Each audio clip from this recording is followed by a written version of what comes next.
అంటూ అధికారులను చెప్పు చేతల్లో పెట్టుకొని దందాలు నడిపించారు. ప్రశ్నించిన వారిని నయానో భయానో దారిలోకి తెచ్చుకొని భూ అక్రమాలకు పాల్పడ్డారు.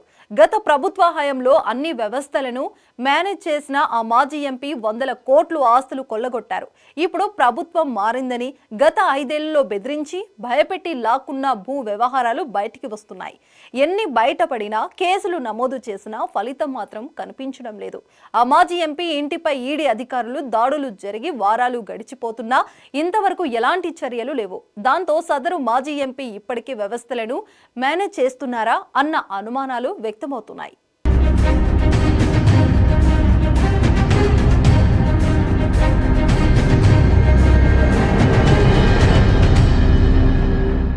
విశాఖ వైసీపీ నేత మాజీ ఎంపీ ఎంవీవీ సత్యనారాయణ గత 5 ఏళ్లు ఆ పార్లమెంటు నియోజకవర్గం పరిధిలో ఆయన చెప్పిందే జరిగింది. అప్పటికే 20 ఏళ్లుగా బిల్డర్గా, వ్యాపారవేత్తగా సామ్రాజ్యాన్ని ఏర్పాటు చేసుకున్న ఎంవీవీ సత్యనారాయణ రాజకీయాల్లోకి వచ్చి ఎంపీగా గెలిచిన తర్వాత తన పలుకుబడిని ఉపయోగించి విశాఖ నగరంలో అనేక భూ ఆక్రమణలకు పాల్పడ్డారు. కంటికి కనిపించిన సైట్ను భయపెట్టి బలవంతంగా లాక్కున్న ఉదంతాలు ఎన్నో ఉన్నాయి. భయపడరు అనుకున్న వాళ్లను నమ్మించి మోసం చేసి దొంగపత్రాలు సృష్టించి కైవసం చేసుకున్నవి చాలా ఉన్నాయి. అధికారంలో ఉన్నంతకాలం నేను చెప్పిందే వేదం, చేసిందే చట్టం అన్నట్లు వ్యవహరించిన మాజీ ఎంపీ అధికారం కోల్పోయిన తర్వాత అనేక కేసుల్లో ఇరుక్కుంటున్నారు.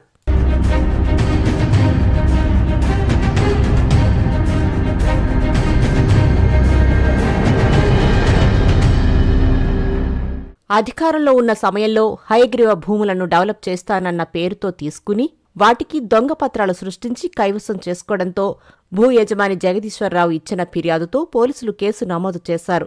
విశాఖ పోలీసులు కేసు నమోదు చేసినా ఆ కేసు ముందుకు కదల్లేదు.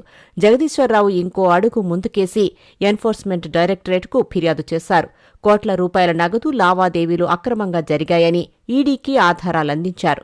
జగదీశ్వరరావు ఇచ్చిన కేసుతో ఈడీ శరవేగంగా రెక్కీ చేసి మరీ దాడులు నిర్వహించింది.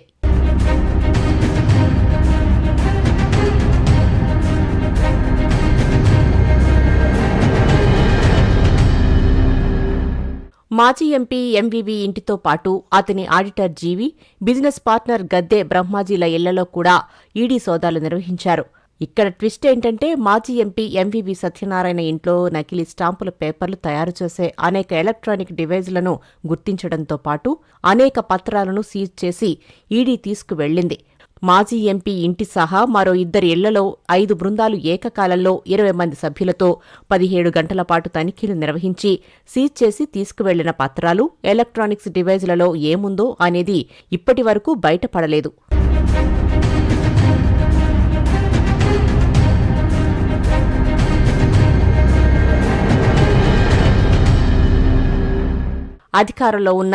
అధికారంలో లేకపోయినా కోట్లకు పడగలెత్తిన వ్యక్తి కావడంతో ఎక్కడ వ్యవస్థనైనా మేనేజ్ చేయగలరని మాజీ ఎంపీ ఎంవీవీ సత్యనారాయణ ఇంట్లో దొరికిన ఆధారాలు, చేసిన తనిఖీలను బట్టి తెలుస్తోంది.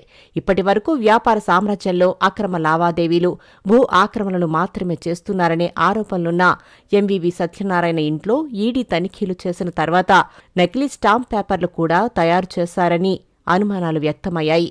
నకిలీ స్టాంప్ పేపర్లు తయారు చేయడానికి ఉపయోగించే ఎలక్ట్రానిక్ డివైజులతో పాటు మరికొన్ని పత్రాలను స్వాధీనం చేసుకున్న ఈడీ అధికారులు కేవలం ఒక చిన్న ప్రెస్ నోట్ని రిలీజ్ చేసి చేతులు దులుపుకోవడంపై అనుమానాలు వ్యక్తమవుతున్నాయి.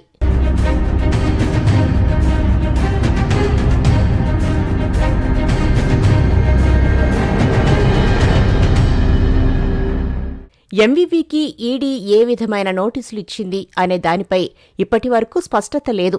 ఎంవీవీకి నోటీసులు ఇస్తే ఆ నోటీసులకు ఏ విధమైన రిప్లై వచ్చింది? నకిలీ స్టాంపు పేపర్లు తయారు చేయడానికి ఉపయోగపడే ఎలక్ట్రానిక్ డివైజులు దొరికినా ఈడీ అధికారులు కానీ పోలీసులు కానీ ఎందుకు చర్యలు చేపట్టలేదు అనేది ఎవరికీ అర్థం కావడం లేదు. దీనికి తోడు ఇంట్లో దొరికిన స్టాంపు పేపర్ల ఆధారంగా అవి నకిలీవా, ఒరిజినల్వా అనేది తేల్చాల్సిన స్టాంప్స్ అండ్ రిజిస్ట్రేషన్ శాఖ కూడా తమకు ఏమీ తెలియదు అన్నట్టుగా కామ్గా ఉంది. ఈడీ అధికారులు తనిఖీలు చేయడంతో ఇక తమకు సంబంధం లేదని పోలీసులు చేతులెత్తేస్తున్నారు. అనేక పత్రాలు దొరికాయని ఈడీ ప్రెస్ నోట్ రిలీజ్ చేసినా స్టాంప్స్ అండ్ రిజిస్ట్రేషన్ శాఖ కన్నెత్తి చూడలేదు.